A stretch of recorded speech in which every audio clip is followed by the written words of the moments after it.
Hello everyone, आइए आज आप और हम मिलकर पढ़ें आपदा प्रबंधन कक्षा 10 पार्ट 3 आपदा के दौरान बचाव कार्य। पिछले भाग में हमने पढ़ा था खोज एवं बचाव कार्य के समय करने योग्य कार्य। पाठ को आगे बढ़ाते हैं और आज देखते हैं न करने योग्य कार्य। बचाव कार्य तब तक शुरू नहीं करना चाहिए जब तक आपको समुचित सूचनाएं उपलब्ध नहीं हो जाती। संकट की परिस्थिति को देखकर भयभीत ना हो। जब तक किसी घायल व्यक्ति का जीवन खतरे में ना हो उसे सघन चिकित्सा के लिए ना भेजें, बल्कि उपचार करके उसे वहीं रहने के लिए कहें। मलबे के नीचे दबी या बाहर निकली किसी भी वस्तु को न खींचें, ऐसा करने पर भवन का कोई हिस्सा गिर सकता है। विपरीत परिस्थितियों में अति उत्साह न दिखाएं, धैर्य व संयम का परिचय दें, चीख पुकार न मचाएं और अपने सदस्य साथियों से अलग रहकर कार्य न करें। क्षतिग्रस्त भवन में कार्य करते समय आग न जलाएं तथा जोखिम के कार्यों में सुरक्षा उपायों की उपेक्षा कदापि ना करें। बचावकर्ता के कर्तव्य। एक बचावकर्ता को इन 3 सिद्धांतों का पालन अवश्य करना चाहिए। Look, listen, feel. एक बचावकर्ता को चाहिए कि स्वयं देखकर क्षेत्र की स्थिति का आकलन करे और निष्कर्ष निकालना चाहिए कि खतरा कितना बड़ा है और किस प्रकार उसका मुकाबला किया जा सकता है। बचाव दल के पास स्वयं हेतु उपकरण होने चाहिए। Helmet, torch, gumboot, life jacket, सीटी। इसके अलावा अन्य उपकरण उसके पास होने चाहिए। रस्सी, सीढ़ी, घिरनी काटने का उपकरण, प्राथमिक उपचार किट, सब्बल, हथौड़ा, स्ट्रेचर इत्यादि। जैसा कि अभी कहा, रस्सी एक महत्वपूर्ण बचाव उपकरण होती है। इसको और अधिक मजबूती प्रदान की जा सकती है उसमें विभिन्न प्रकार की गांठ या फांस लगाकर। आइए आज फांसें कुछ किस गांठों प्रकार के बनाई बारे जाती में है, आपको चलिए इन बताते डेमो के हैं। माध्यम से सीखें। सबसे पहले साधारण गांठ, जिसे ऊर्ध्ववर्ती गांठ भी कहा जाता है, तो उसको लगाने का तरीका है रस्सी के एक सिरे को दूसरे सिरे के ऊपर रखते हुए एक गांठ लगा देनी है।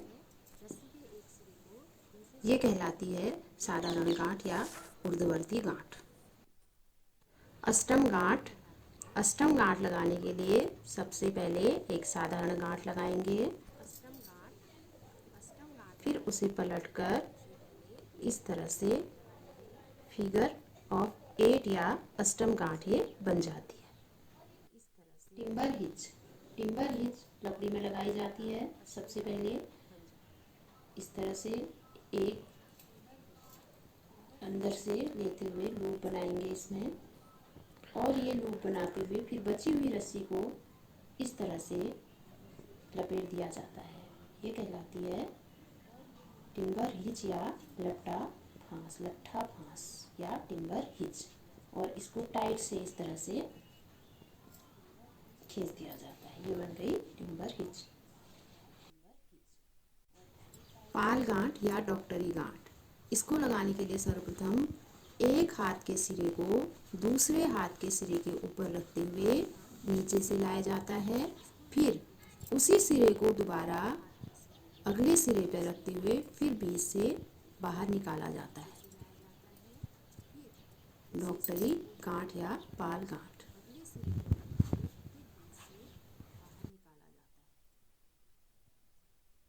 डॉक्टरी गांठ या पाल गांठ।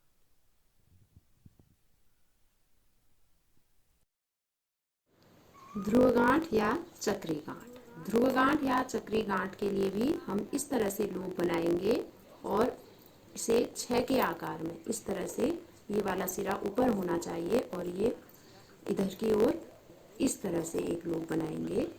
अब दूसरे सिरे को पहले नीचे से लूप में डालेंगे, फिर जो ऊपर सिरा हमने रखा हुआ है उसमें से घुमाते हुए फिर नीचे लूप में ही डाल देंगे, छोड़ देंगे उसको।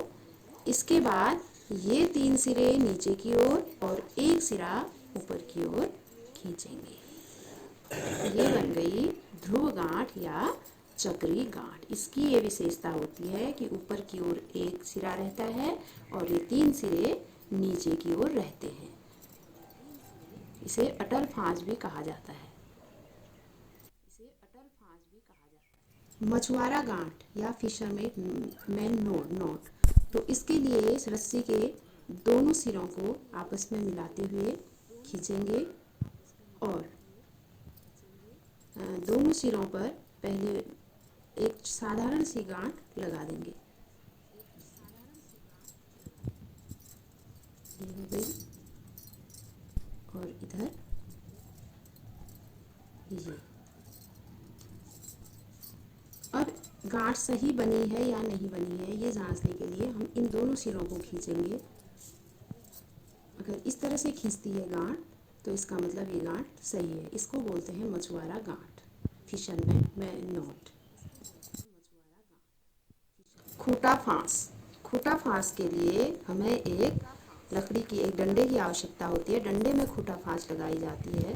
तो सबसे पहले रस्सी के सिरे को हम इस तरह छोड़ देंगे लकड़ी में, और उसके बाद इसे नीचे से लाते हुए पूरा गुणा के आकार में यहाँ पर इस तरह बनाएंगे, और फिर नीचे से इसे लाते हुए इस सिरे को इसके अंदर इस तरह से, ये बन गई खूंटा फांस।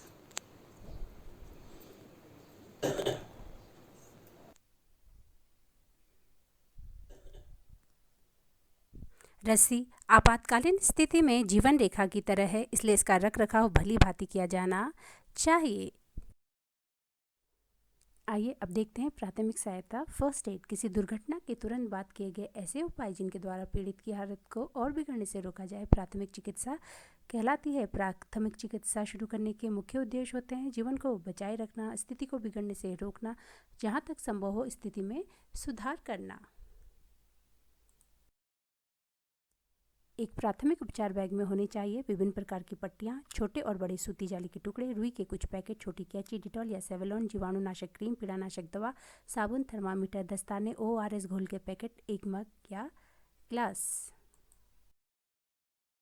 प्राथमिक उपचार हेतु जो कार्य योजना हमने लागू करनी है वो है डॉक्टर ABCD यानी डेंजर। सर्वप्रथम पीड़ित व स्वयं को खतरे की स्थिति से बाहर लाने का प्रयास करें। ऐसी जगह बचाव कार्य करने कदापि न जाएं जहां आपकी जान स्वयं संकट में पड़ सकती हो।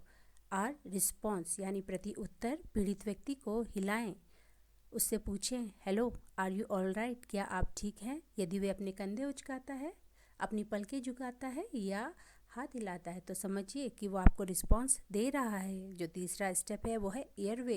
पीड़ित व्यक्ति को सही ढंग से पकड़कर श्वास मार्ग के बारे में जानने की कोशिश करें कि श्वास मार्ग खुला है या उसमें कोई अवरोध है। इस क्रिया में पीड़ित को एक और झुकाएं। B breathing.